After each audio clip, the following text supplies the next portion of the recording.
subscribe, like, and share. Bismillahirrahmanirrahim. Assalamualaikum warahmatullahi wabarakatuh. Kalau pergi ke pasar malam, belikan saya kain kasa. Dari bunyi sambutan salam, sepertinya jamaah sedang puasa. Apa kabar semuanya? Sehat? Alhamdulillah. Melihat dari banner gambar ini, judul yang tepat nih, jangan ada orang ketiga di antara kita.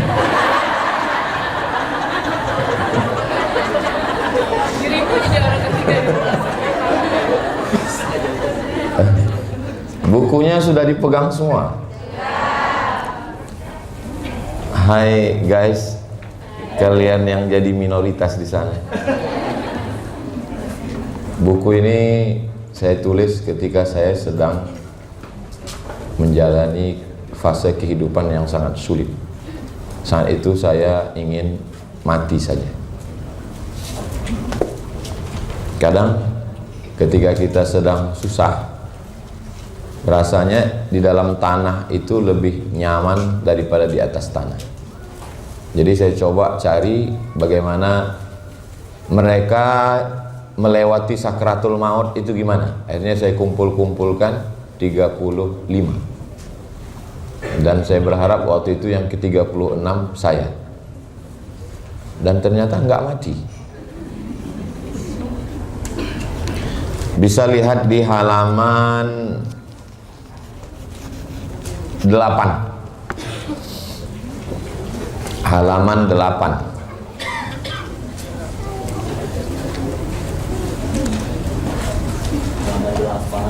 Yang paling bawah, halaman 8. Ketika kematian datang kepada Nabi Musa, dia merasa gelisah, dia berkata, "Aku tidak gelisah menghadapi kematian.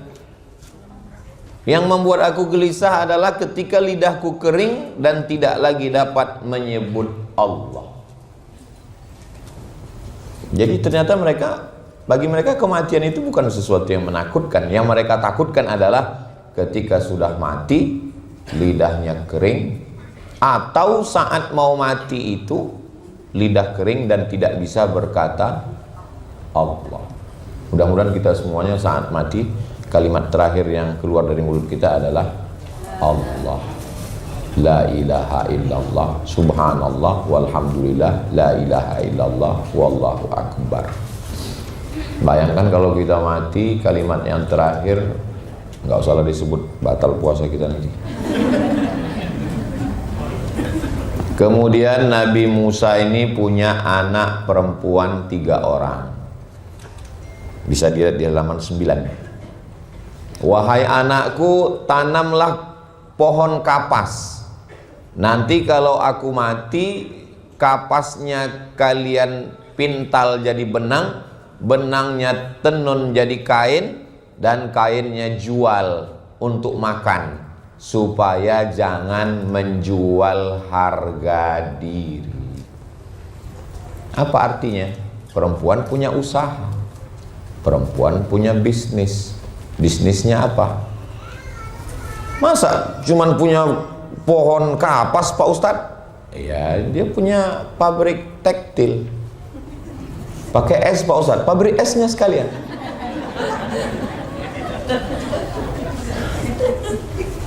Nah, saya di mana-mana kalau tausiah, air di meja itu nggak boleh ada mereknya, karena itu iklan gratis. Tapi karena ini produk untuk ekonomi keumatan, ini sponsor kita. Bukan. Kalau bukan kita turunkan. Saya nggak mau setelah ngaji buku kematian ini pulang dari sini semuanya mau mati. "Bro, gimana bisnis kita?" Ya udahlah, kita mau mati aja semua. Dunia ini terlalu menyakitkan. Nggak begitu konsep hidupnya. Justru dengan kita tahu bahwa kita akan mati, kita semuanya siapkan bekal untuk mati. Dunia ini sementara, besti. Yang abadi itu apa? Hubungan kita.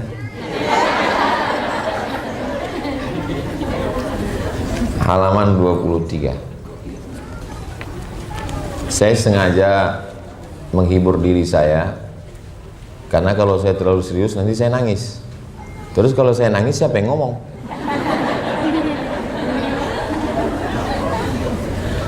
Halaman 23.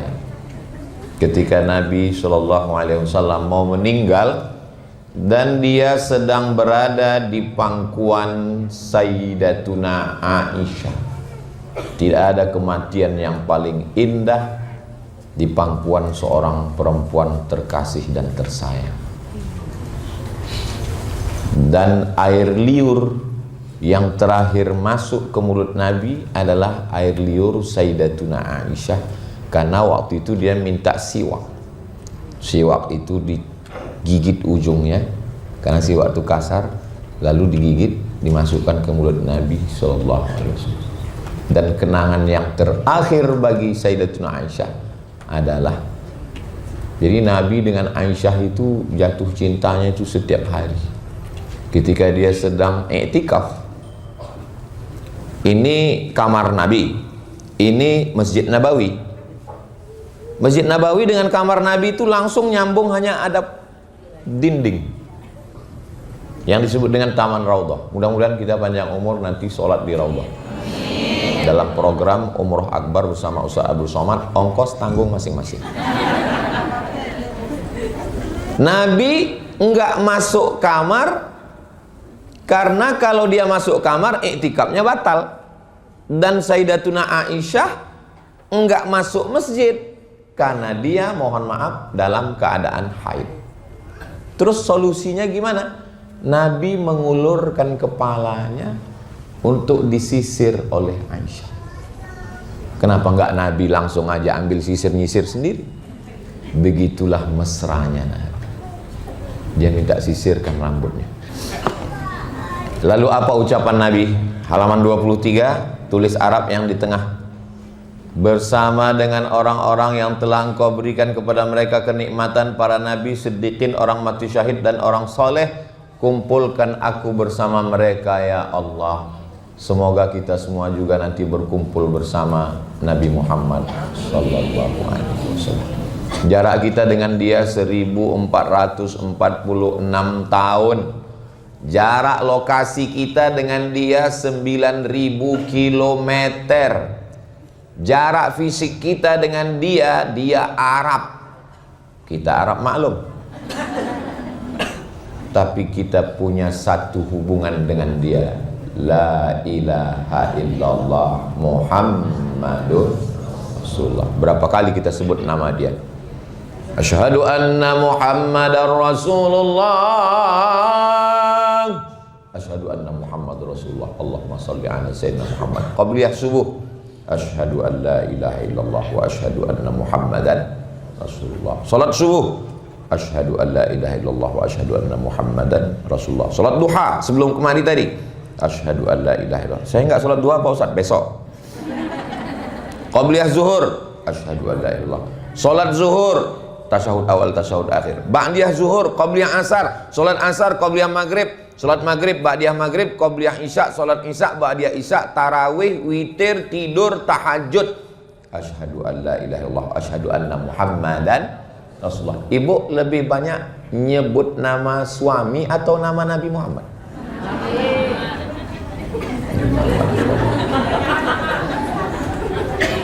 Orang menyebut nama dia masuk surga. Man qala la ilaha illallah Muhammadur Rasulullah dakhalal jannah. Bayangkan itu, password masuk surga nama dia. Halaman 26. Kata Abu Bakar, bawa jenazahku ke depan pintu kubur Nabi, ucapkan salam. Assalamu alaika ya Rasulullah. Kalau pintunya terbuka, bawa jenazahku, kuburkan di samping makam Nabi. Begitu meninggal, dibawa ke pintu makam Nabi. Pintu makam Nabi diucapkan salam. Assalamu alaika ya Rasulullah. Langsung gemboknya jatuh. dan dimakamkanlah Abu Bakar di samping makam Nabi sallallahu alaihi wasallam. Waktu mau hijrah berada di Jabal Sur, berdua di gua. Waktu berada di kepungan orang kafir musyrik perang Uhud, berdua. Waktu meninggal dunia, makamnya samping-sampingan. Betapa indahnya Nabi Muhammad sallallahu alaihi wasallam. Makanya kita waktu ziarah makam Nabi itu 3 makam. Pertama, assalamualaikum ya Rasulullah, geser 1 langkah. Assalamualaikum ya Abu Bakrin Siddiq, geser 1 langkah. Assalamualaikum ya Umar ibnil Khattab. Saya Pak Ustadz waktu ziarah ke makam Nabi itu mau nangis nggak jadi Pak Ustadz. Kenapa? Diusir polisi. Udah mau nangis, Haji. Yallah. Nangisnya malah di toko Pak Ustadz.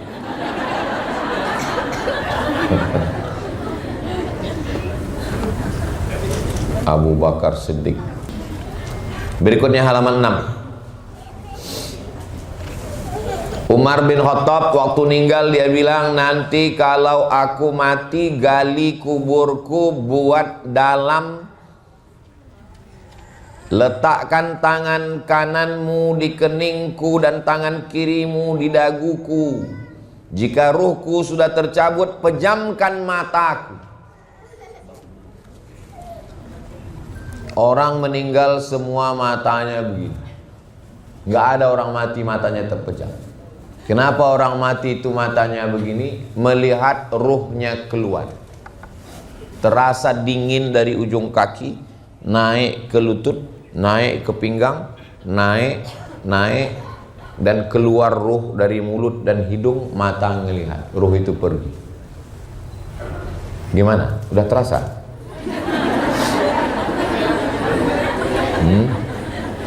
Kita kalau tidur, ini tulang belakang ini melengkung ke atas.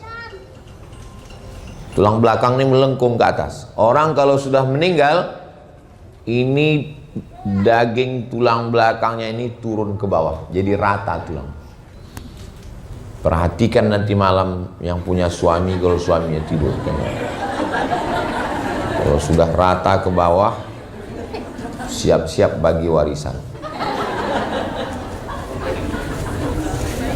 Dan ketika mata kita melotot melihat ruh keluar, perbuatan yang paling ringan bukan melangkahkan kaki. Perbuatan paling ringan bukan menghayunkan tangan. Perbuatan paling ringan adalah mengedipkan mata. Dan mengedipkan mata itu pun orang tidak mampu. Menggerakkan mulut nggak bisa. Menyebut nama saya, mulut mesti bergerak. Abdul Somad. Tapi orang waktu mau mati nggak bisa menggerakkan mulut. Maka Allah kasih kalimat yang disebutkan tanpa menggerakkan mulut. La ilaha. Mati. Coba kalau orang meninggal sebut nama. Mau meninggal sebut nama. Abdul Somad.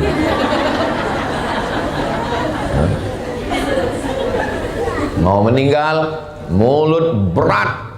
Makanya sering kita mendengar ucapan kan, ketika kaki tidak bisa melangkah dan tangan tidak bisa menghayun, bibir tidak bisa berkata, berarti tanda-tanda stroke.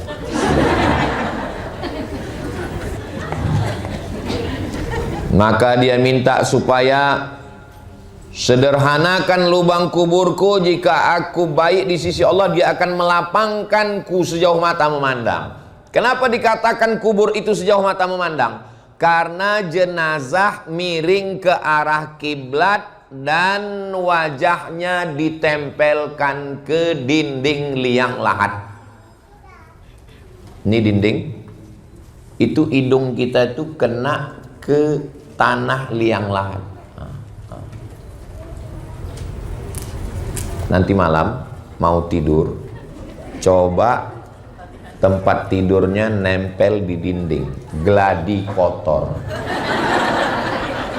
Ini mati ini kalau nggak geladi. Coba nempel ke dinding. Nah, kalau ibu bapak, kalau adik kakak segan, suruh aja suami. Mas, coba tempelkan hidungmu ke dinding. Untuk apa? Geladi kotor. Makanya selalu doanya, jadikanlah kubur kami sejauh mata memandang. Kenapa? Karena waktu kita menempelkan hidung ke dinding itu, tengok mata kita, dekat sekali. Kita mau kubur kita lapang sejauh mata memandang, insyaallah. Amin ya rabbal alamin. Halaman 60. Masih ada parfum yang kemarin, kata Salman Al-Farisi. Masih ada parfum yang kemarin? Masih.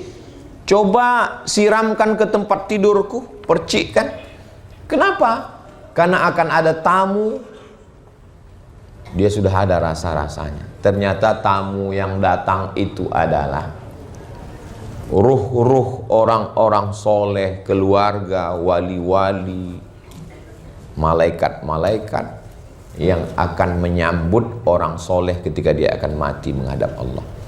Kalau bisa request kita sebelum meninggal itu adalah diberi tanda oleh Allah sehingga kita dalam keadaan bersih, dalam keadaan siap. Memang mati nggak bisa direquest. Dan memang Allah sengaja nggak buat kita tahu tentang mati itu. Bayangkan kita tahu mati tanggal 16. Hari ini tanggal 15. Besok mati, bayangkan. Kenapa kematian itu dirahasiakan Allah? Ya supaya kita tetap semangat hidup. Saya seandainya tanggal 16, saya batalkan acara hari ini. Ngapain saya di sini? Mendingan saya baca Quran. Allah buat rahasia supaya kita semangat terus. Bayangkan kalau saya tahu mati itu besok pagi, ya udah nggak bisa ngomong lagi.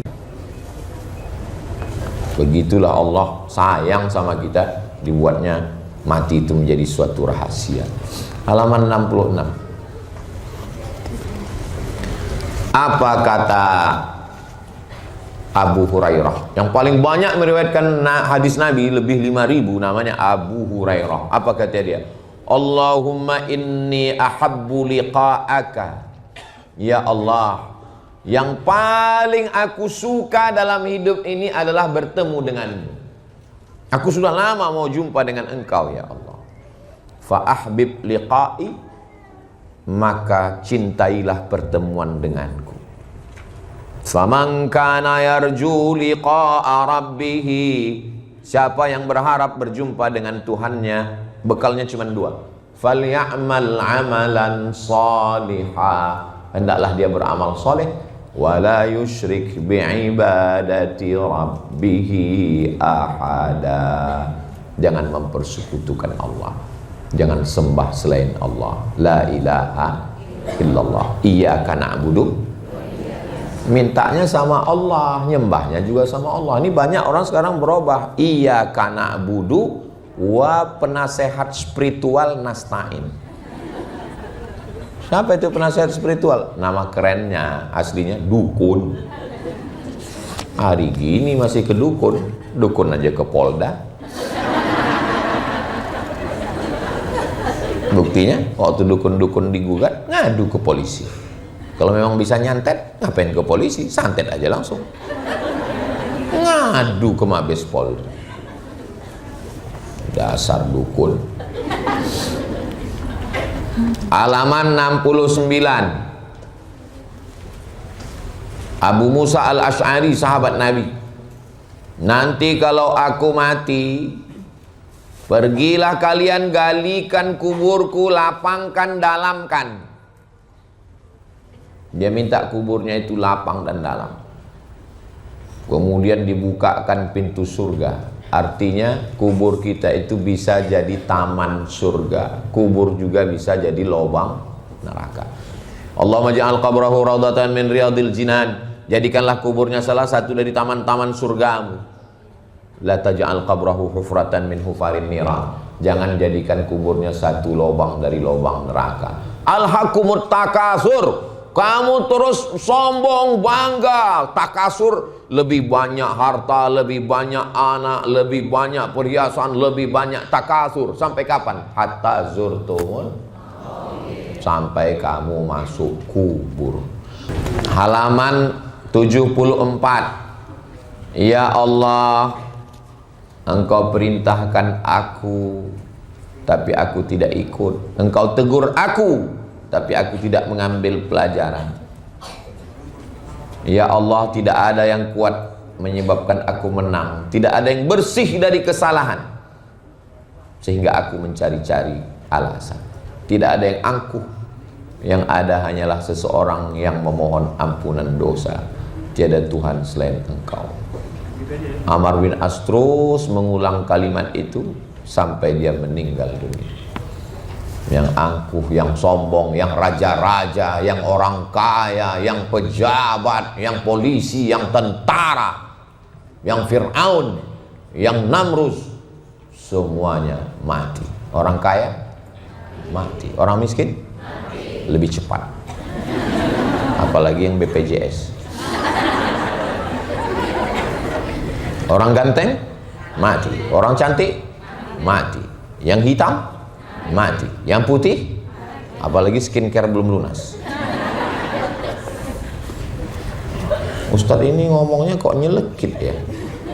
Memang bawaan lapar itu sensi memang. Halaman 76. Khalid bin Walid, panglima perang yang menghajar pasukan Rasulullah sebelum dia Islam di perang Uhud. Nyebrang dia dari belakang, dia bunuh sahabat-sahabat Nabi, tapi akhirnya dia dapat hidayah masuk Islam. Asyhadu an la ilaha illallah wa asyhadu anna Muhammadur Rasulullah. Apa kata dia menjelang mati? Aku sudah berperang, tidak ada sejengkal tubuhku ini yang bebas dari bekas tebasan pedang, tombak dan anak panah. Setiap jengkal badannya itu bekas tombak. Tombak kok gini Pak Ustadz? Iya salah. Bekas pedang, tombak dan anak panah. Tapi akhirnya meninggalnya bukan mati syahid. Meninggalnya di atas tempat tidur.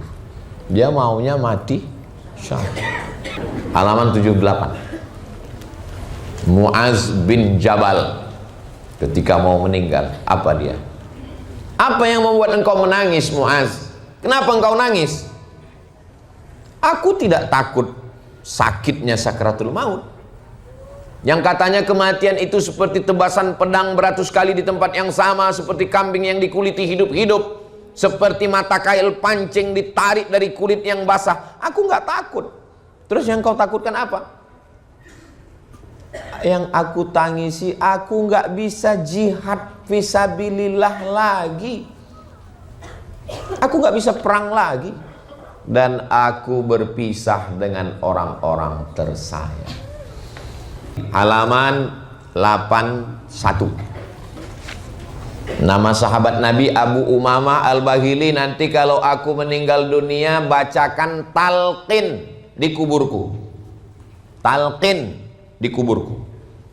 Nanti kalau datang malaikat maut bertanya kepadamu, man rabbuka, katakan Tuhanku Allah. Man nabiyuka, katakan nabiku Nabi Muhammad. Ma kitabuka, katakan kitabku Al-Quran. Man ikhwanuka, katakan saudaraku orang beriman. Membacakan talqin setelah dikubur, ditimbun, bacakan talqin. Waktu almarhumah mak saya meninggal, yang membacakan talqinnya saya. Tidak wajib, tapi bagi yang melakukannya hukumnya sunnat, hadisnya hadis hasan. Diriwayatkan dari Abu Umamah Al-Bahili. Apa fungsi talqin itu? Untuk yang meninggal sebagai doa, untuk yang masih hidup sebagai nasihat. Jangan nguburkan orang seperti nguburkan kucing. Setelah dikubur ditanam semua pada berdiri, penghormatan terakhir. Habis itu foto-foto, semuanya pakai baju hitam, judulnya Man in Black. Doakan dia, karena kata Nabi, salulahut tasbit, doakan dia. Allahumma firlahu warhamhu wa'afihi wa'afu anhu. Saya nggak hafal doanya Pak Ustadz, gerak-gerakkan aja mulut. Biar jangan ketahuan kali nggak tahu doa. Nggak mesti pakai bahasa Arab, pakai bahasa Indonesia. Ampunkan silap salah, jangan kuat-kuat, tahu kawan sebelah. Ampunkan silap salahnya ya Allah, dia sahabatku ya Allah, dia temanku ya Allah. Dapat WhatsApp, teman sekelas satu bangku satu kursi meninggal. Kampungnya dari Pekanbaru Riau 5 jam naik mobil. Saya dapat kabarnya maghrib. Saya datang, beberapa teman, ayo kita berangkat. Siapa yang nyetir, Man? Aku yang nyetir, saya bilang. Sekitar 2, 3, 4 tahun yang lalu saya yang nyetir. Sampai ke lokasi jam 12 malam. Sudah dikebumikan, sudah dikubur. Datang saya ke kuburnya, menangis sehabis-habisnya. Rupanya kita kalau habis nangis itu plong, dada tuh lapang rasanya. Saya berdoa di situ, semua doa saya panjatkan. Kau teman sekelasku, kau temanku, kau saudaraku.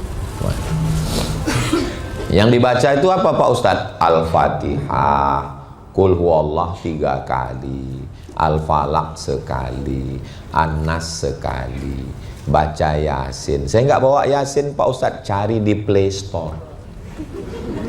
Tulis aplikasi Qara'a, Q-A-R-A-A. Itu punya orang Islam, sahabat kita, saudara kita. Bangkitkan ekonomi keumatan. Jangan lupa download. Di situ bacakan Yasin. Yasin wal Qur'anil Hakim. Bacanya pelan. Ini saya kira banyak saya lihat di kuburan itu bacanya coba-coba. Lalu ja'un. Ayakun. Bacakan pelan, karena kita sedang al-yawma nakhtimu ala afwahihim wa tukallimuna aydihim wa tashhadu arjuluhum bima kanu yaksibun. Ya Allah, sampaikanlah pahala bacaan Al-Quran ini, pahala tahlil la ilaha illallah kepada saudara kami, kawan kami, sahabat kami. Allahumma firlahu warhamhu, ampunkan silap salah dosanya, jadikan keluarganya orang-orang yang sabar, jadikan keluarganya orang-orang yang terjaga dari fitnah akhir zaman, jadikan kami berkumpul lagi nanti bersamanya di surga Jannatul Firdaus. Amin ya rabbal alamin. Ibu-ibu yang sudah menikah, kalau meninggal nanti mau nggak kumpul sama suaminya di surga? Bapak-bapak yang udah menikah mau nggak kumpul sama istrinya di surga? Saya sudah sering coba di beberapa pengajian nanya gitu. Yang laki-laki itu nggak ada suara. Memang laki-laki beda sama perempuan. Perempuan itu kalau dia cinta dia bilang Jutaime. Jutaime itu bahasa Prancis. Kalau bahasa kampung kami I love you. Kalau laki-laki enggak, menurut survei, lembaga survei Indonesia, 95% laki-laki di Indonesia tidak mengucapkan I love you kepada istri. Karena mereka lebih banyak mengucapkan itu kepada istri orang.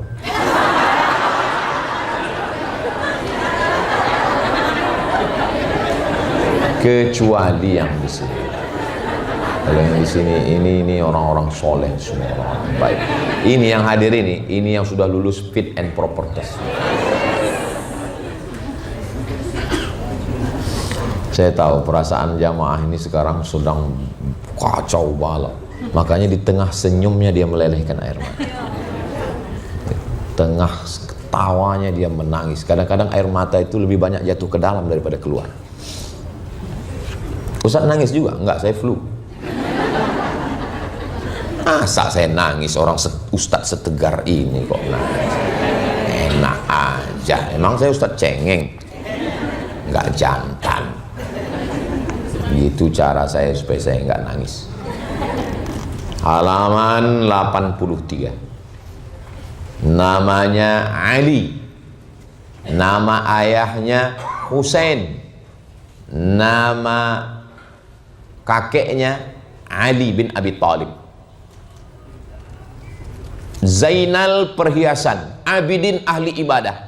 Dia digelar dengan Ali Zainal Abidin karena ibadahnya yang sangat banyak. Berapa kali sholat dia? 1000 rakaat. Sholat terus dia menjelang menghadap Allah. Kita baru tarawih 8. Oh, anggap ibadah udah banyak. Ente tarawih tadi malam? Iya, berapa? 8. Loh, tarawih itu 20. Kok 8? Efisiensi.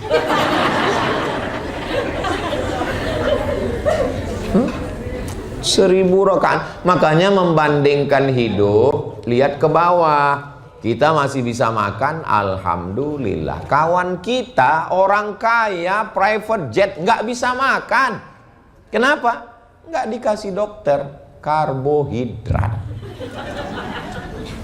Mau minum teh, diabetes. Mau makan emping melinjo, asam urat. Kita masih bisa makan, alhamdulillah. Ustadz kelihatannya sehat aja, saya sehat. Saya nggak pernah sakit. Kenapa? Saya nggak pernah periksa. Makanya kemarin saya dikasih amplop putih dari Yarsi, Yayasan Rumah Sakit Islam. Ustadz Somad, ini untuk apa Pak? Medical check up gratis. Belum saya pakai. Kalau ibu mau nanti saya kasih. Bapak mau? Saya terakhir periksa kesehatan tahun 2008 waktu CPNS di puskesmas. Karena syarat ikut CPNS mesti ada surat sehat dari puskesmas. Saya pun pergi ke puskesmas, dibuatkan surat sehat. Lalu kemudian pas mau ngambil surat itu, kebetulan dokternya perempuan. Pas mau saya ambil, ditariknya. Dia narik, saya pun narik. Kalau ada lah yang mau membuatkan video pendeknya, waktu saya narik itu,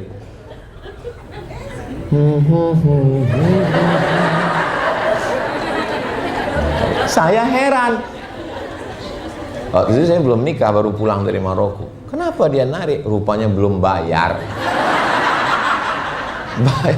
Kita kan di Mesir yang begitu-begitu gratis. Tiap tahun laporan kesehatan ke Al-Azhar tuh cek darah, takut kena virus HIV AIDS. Jadi di Azhar setahun sekali itu wajib cek darah supaya kita sehat. Gratis. Situ saya sangka gratis, supaya bayar. Patut ditariknya. Saya sudah salah tingkah duluan. Berikutnya halaman 87. Halaman 87. Ketika Imam Hanafi, Imam mazhab 4, yang paling tua Hanafi, nomor 2 Maliki, nomor 3 Syafi'i, nomor 4 Hambali. Kalau yang sholatnya cepat-cepat itu mazhab apa Pak Ustadz? Valentino Rossi.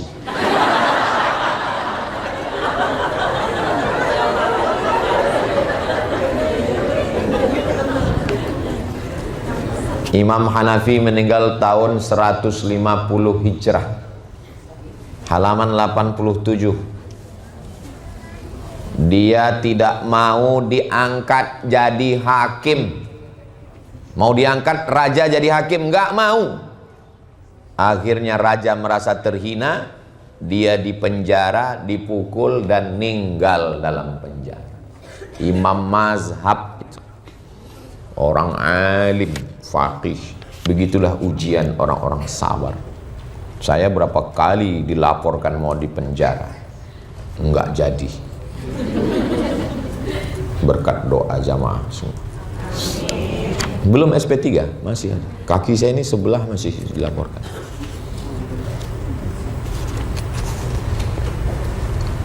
Imam Syafi'i ketika akan meninggal, halaman 95.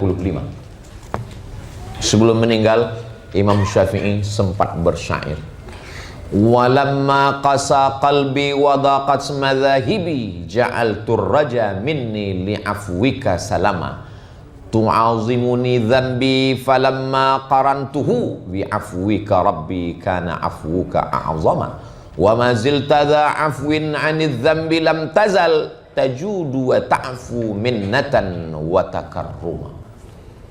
Di tempat lain biasanya saya terjemahkan dulu syairnya, baru jamaahnya faham. Di sini belum saya terjemahkan udah faham. Luar biasa. Dari mana Ustaz tahu? Dari tatapan matanya. Ketika hatiku keras, jalanku terasa sempit, aku jadikan harapan pada maafmu sebagai penyelamat jiwa. Jika aku banding-bandingkan, terlampau besar dosa-dosaku, tapi maafmu lebih besar pada hamba. Engkau tetap pemaaf segala dosa. Engkau maha pemurah, maha pemaaf, maha mulia. Imam Syafi'i yang khatam Qur'annya di bulan Ramadan sittina khatamah, 60 kali khatam. Imam Syafi'i itu di bulan Ramadan khatamnya 60 kali. Satu malam sekali, siangnya sekali. Hafal Qur'an umur 7 tahun. Imam mazhab, ulama besar, induknya semua ulama di dunia. Ulama pertama yang menulis kitab usul fiqih. Tapi menjelang kematiannya tetap minta ampun segala dosa. Bagaimana dengan kita yang bukan apa-apa dan bukan siapa-siapa? STJ, status tak jelas. Ya Allah, ampunilah dosa-dosa kami, ya Allah. Halaman 98. Imam Ahmad bin Hambal, Imam Hambali.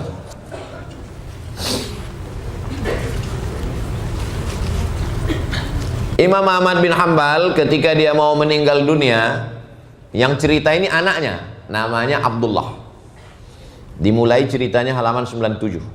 Waktu ayah saya mau meninggal, saya duduk di sampingnya. Di tangan saya ada sepotong kain yang sudah saya siapkan untuk mengikat dagunya. Siapkan kain, tali, jangan tali keras, kain untuk mengikat dagu supaya mulut nggak terbuka. Ibu kok nyiapkan kabel? Karena suami saya keras Pak Ustadz. Jangan, sejahat apapun dia, siapkan kain. Kain perca putih potong untuk mengikat. Sudah saya siapkan untuk mengikat dagu ayah saya. Saat itu ayah saya sedang sakaratul maut. Ayah seperti tenggelam sampai kami menyangka ayah kami sudah meninggal. Kemudian ayah saya sadar dan berkata, tidak sampai, tidak sampai, belum. Apa maksudnya? Ayah memberikan isyarat dengan tangannya. Tidak sampai, kata dia. Tidak sampai. Halaman 98. Sampai 2-3 kali ayah saya melakukan itu. Pada kali ketiga saya bertanya, wahai ayah, apa yang sedang kau katakan? Ayah saya menjawab, wahai anakku, tadi iblis datang berdiri di samping saya, menggigit jari saya, dan berkata, wahai Ahmad, ikuti aku. Lalu saya mengatakan tidak sampai, tidak sampai. Maksudnya tidak sampai saya mati dalam keadaan mengikut Allah dan Rasulullah. Imam Ahmad bin Hambal, Imam Hambali, pernah ditanya anaknya, namanya Abdullah. Abdullah, kamu anaknya Imam Ahmad bin Hambal? Iya. Berapa kali ayahmu itu sholat sehari semalam? Salasami'ati raka'ah, 300 rakaat. Sholatnya 300 rakaat. Imam mazhab yang keempat menulis kitab hadis judulnya Musnad, isi hadisnya 40.000. Kitab hadis terbesar punya Imam Ahmad bin Hambal. Waktu mau meninggal dunia masih digigit iblis tangannya. Gimana kita nanti waktu mau mati? Iya, kalau matinya di rumah, anak suami kanan kiri baca Quran. Kalau di ruang ICU sendirian, Anak mau masuk nggak boleh, suami mau masuk nggak boleh, sendirian. Malaikat maut masuk, iblis masuk. Ustadz kok bilangnya ICU Pak Ustadz? Memang tulisannya ICU. Iya, tapi itu kan singkatan Pak Ustadz, ICU. Betul, tapi itu kurang lengkap. Itu sebetulnya panjang. ICU, you don't see me. Itu aslinya. ICU, kita bisa ngelihat dia. Dia nggak bisa ngelihat kita, matanya terpejam. Maka saya ketika diajak masuk ke ICU, Ustaz Somad, bisa kami bawa ke rumah sakit? Of course. Saya pun dibawa sampai ke rumah sakit, sudah disediakan jubah warna biru langit. Masya Allah, kancingnya di belakang. Masuk, pasang. Pasang Pak Ustaz, pasang Pak Ustaz. Pasang, masuk. Silakan masuk Pak Ustaz. Bapak-bapak, ibu enggak? Ustaz aja. Masya Allah, begitulah jamaah ini memuliakan Ustaz Abdul Somad. Sampai di dalam penyakit menular semua. Patutlah mereka di luar. Mereka di luar ruang kaca. Ustaz, saya di dalam mendoakan jamaah. Kalau menjenguk orang sakit, doakan ke telinga sebelah kanan. U'izuka bi kalimatillahi tammati min kulli syaitani wa hammah wa min kulli ainil lammah. Bismillahilladzi la yadurru ma'asmihi syai'un fil ardi wa la fis sama' wa huwas samiul alim. Ya hayyu ya qayyum bi rahmatika nastaghits. Bismillahil azim rabbil arsyil azim ayyashfiyak. Bismillahil azim rabbil arsyil azim adhibil ba'sa ishfihi anta syafi la shifaa illa shifauka. Saya enggak bisa bahasa Arab Pak Ustaz, bahasa Indonesia. Ya Allah, sembuhkanlah saudaraku ini, sehatkanlah dia. Doa, jaga juga perasaan keluarganya. Ini kadang ada orang berdoa, kalau memang hidup baik baginya, hidupkan dia ya Allah. Tapi kalau mati lebih baik, matikan dia ya Allah. Istrinya di situ di samping. Tak kau jaga perasaan dia. Apa kata istrinya? Kalaupun mau doa begitu, jangan sampai keluar suara dalam hati. Begitu saya doakan, meleleh air matanya. Meleleh. Saya panggil dokter. Dokter, kenapa dia nangis? Selama ini kalau Ustadz datang, respon dia mengulurkan tangan. Selama ini kalau Ustadz datang, dia senyum. Sekarang dia tidak bisa mengulurkan tangan dan tidak bisa tersenyum. Maka respon terakhir adalah melelehkan air. Itu respon. Dia bisa mendengar saya, Dok. Di dalam itu Pak Ustadz ada seperti keong di dalam telinga ini, seperti ciput. Dan itu walaupun orang koma, orang masih bisa mendengar Pak Ustadz. Allahu Akbar. Makanya jangan ngomong macam-macam di samping, walaupun orang koma. Udah lama sakitnya. Kalau gini penderitaannya bagus cepat mati aja lah. Dia dengar.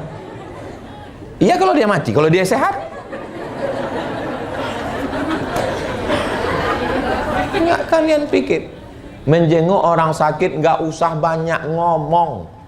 Ini udah nggak bawa apa-apa, bawa jeruk 3 biji. Pertanyaan banyak kali. Udah berapa lama di sini? Berapa biaya? Bukan mau nolong, memberatkan aja. Sudahlah nggak bisa membantu. Kalau nggak bisa membantu, paling nggak omongan itu meringankan beban keluarga. Gimana menurut Mbak penyakit keluarga kami ini? Kalau kayak gini kayaknya nggak sampai hari Jumat selesai ini. Apalah mesti bangkitkan semangat. Bu, Pak, Dek, Kakak, Abang, ini kabarnya kata dokter spesialis yang terakhir menjenguk, katanya kalau begini penyakitnya udah divonis ini meninggal. Mereka ngomong begitu. Iya, jangan percaya. Kemarin keluarga kami seperti ini masih hidup, dokternya yang meninggal duluan. Bangkitkan semangat orang. Kalau nggak pandai ngomong, bacakan aja doa untuk kesembuhan saudara kita ini. Minta mohon kepada Allah, bertawassul dengan surat Al-Fatihah. Bacakan Al-Fatihah, habis itu doa, baru pulang. Kalaupun mau jujur, pulang di rumah. Pas suami nanya, gimana tadi? Kayaknya udah mau mati itu lah. Jangan di depan keluarganya, sedih mereka. Bayangkan kalau kita yang menjadi mereka. Halaman 112.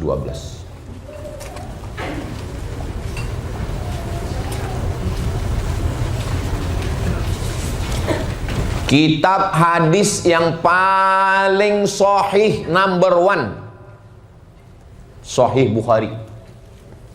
Makanya kalau Ustadz ceramah, ini ada dalam Sahih Bukhari, ini adalah Sahih Bukhari, ini Sahih Bukhari. Bukhari bukan nama orang, bro. Bukhari artinya orang Bukhara. Kalau orang Makkah, Makki. Orang Bukhara, Bukhari. Orang Jakarta, Jakarti. Al-Batawi. Jadi Bukhari itu bukan nama orang, nama kampungnya Bukhara. Bukhara itu di mana Pak Ustadz? Uzbekistan. Nanti naik pesawat dari Kuala Lumpur, dari Jakarta, turunnya di Tashkent. Dari Tashkent itu naik kereta api pergi ke Bukhara. Ustadz pernah. Makanya lihatlah IG saya yang followernya 9 juta itu. Kan ada foto-foto saya di makam Imam Bukhari itu. Ustadz Somad itu sombong kali kalau ngomong. Maksudnya yang belum follow-follow. Saya ziarah ke makam Imam Bukhari. Jadi Imam Bukhari itu beli Sahih Bukhari, isi kitabnya 7.275 hadis. Kami membaca Sahih Bukhari itu khatam dari awal sampai akhir. Lalu kemudian Imam Bukhari itu pulang kampung, halaman 112. Diminta sama raja untuk ngajar ke rumahnya. Bukhari, ngajar ke istana ya. Kata Imam Bukhari, ilmu itu diambil, bukan dikasih, bukan diantarkan. Kalau mau, anak raja ngaji sama saya. Oh, penguasa-penguasa ini kalau dia ngundang kita nggak datang, dia marah. Dia maunya kalau diundang itu datang. Akhirnya marah raja sama Imam Bukhari. Maka Imam Bukhari diembargo, nggak boleh ngisi pengajian. Ustadz pernah gitu? Nggak pernah. Nggak pernah. Akhirnya nggak boleh ngisi pengajian.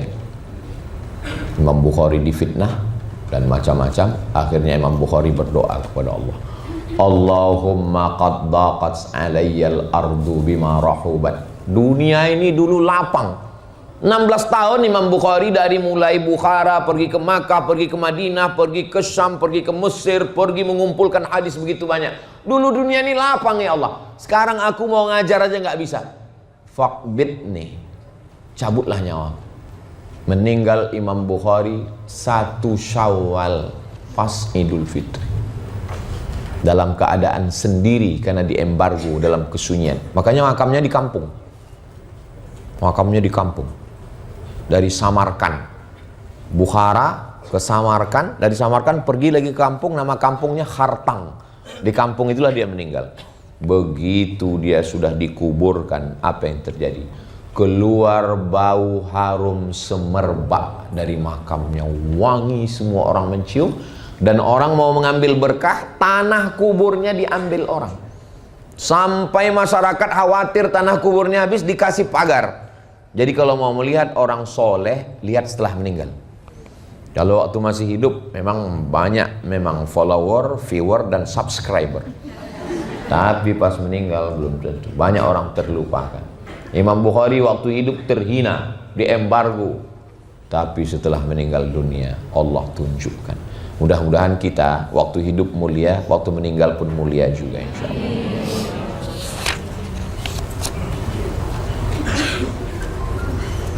Ada yang paling, jadi di buku ini bukan cuma yang baik-baik aja saya ceritakan, yang jahat juga ada saya ceritakan. Yang mana itu Pak Ustadz? Sebentar ya, saya carikan. Biasanya yang jahat ini yang orang paling suka. Halaman 131.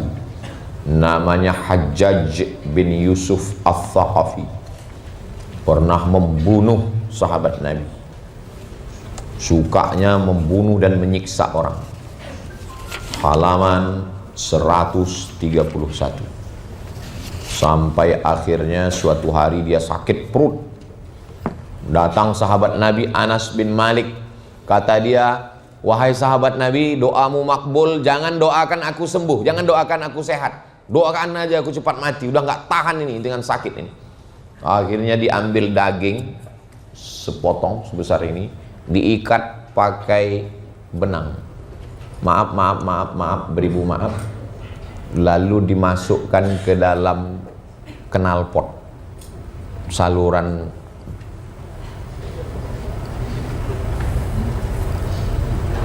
apa ya kali cerita. Dimasukkan dari bawah. Dimasukkan, dokter memasukkan, ambil daging sepotong, diikat pakai tali, dimasukkan, dibiarkan beberapa menit, habis itu ditarik, ulat-ulat ganas. Terus apa doa dia terakhir pas mau mati? Apa kata dia? Di halaman 134, merinding saya, doa.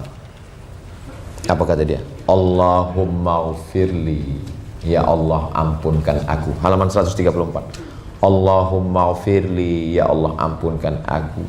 Fa innan nasa yaz'umuna annaka la taf'alu dzalik. Meskipun semua orang mengatakan kau tidak akan melakukan itu. Saking bencinya semua orang. Allah tidak akan mengampunkan Yusuf Ats-Tsaqafi, Allah tidak akan mengampunkan dia. Ya udah. Allahumma ufirli, ampunkan aku. Fa innan nasa yaz'umuna annaka la taf'alu dzalik. Apa arti dari doanya? Jangan putus asa. Walaupun dosa kita sebanyak buih di lautan, dosa kita sebanyak pasir di pantai, jangan pernah putus asa. Ustaz, nggak sesuai judul kajian hari ini dengan ceritanya. Apa judulnya tadi?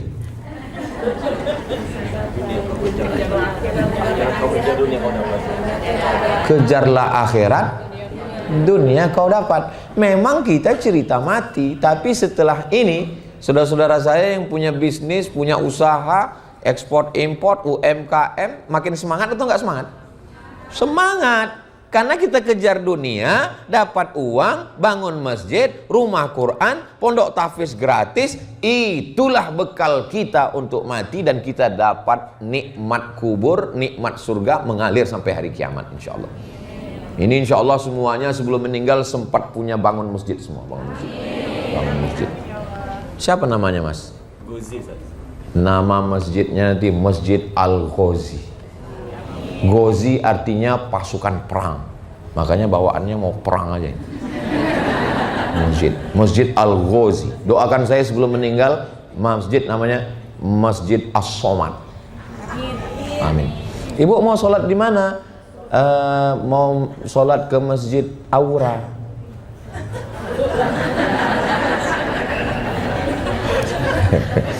Ada satu masjid, nama masjidnya daripada makan siang. Ada orang setiap hari puasa, duit makan siangnya ditabung. Maka dia buat bangun masjidnya masjid daripada makan siang. Ibu nanti punya masjid, nama masjidnya daripada tas kulit. Bapak nanti bangun masjid, nama masjidnya daripada skincare. Oh, kan yang biasa itu ibu Pak Ustadz. Nanti saya ngomong gitu kalian tersinggung. Resikonya kalau tersinggung pulang mati. Jadi silakan punya bisnis, silakan punya usaha, tapi itu hanya untuk bekal. Saya nanti kalau punya duit, saya akan biayai fakir miskin, anak yatim dan duafa. Alah Ustaz Somad ngomong cuman ceramah aja begitu. Ya Allah, kalau channel YouTube ini nanti ada duit, maka saya akan habiskan semua. Jadi channel YouTube Ustadz Abdul Somad Official, jangan lupa subscribe, like, share, and comment itu setiap bulan dari sejak awal dulu sampai sekarang, duitnya untuk beli sabun, beli bayar listrik token, bayar air, dan gaji guru. Nggak pernah saya ambil seperak pun, semua habis. Untuk saya kasih beasiswa santri setahun 25 orang, 3 tahun SMP, 3 tahun SMA dari hasil YouTube itu. Makanya saya sakit hati kali kalau orang nuduh saya, alah Somad itu duit YouTube-nya kan untuk beli mobil. Dari mana kau tahu? Kedengaran dari suara knalpotnya, tuk tuk tuk tuk tuk tuk. Sakit kali hati saya. 2 kali saya rugi, udah duitku habis, kau ejek pula lagi. Semangat, semangat, semangat. Gimana semua adik-adik, bapak-bapak, ibu, kakak, adik? Semangat semuanya? Takbir!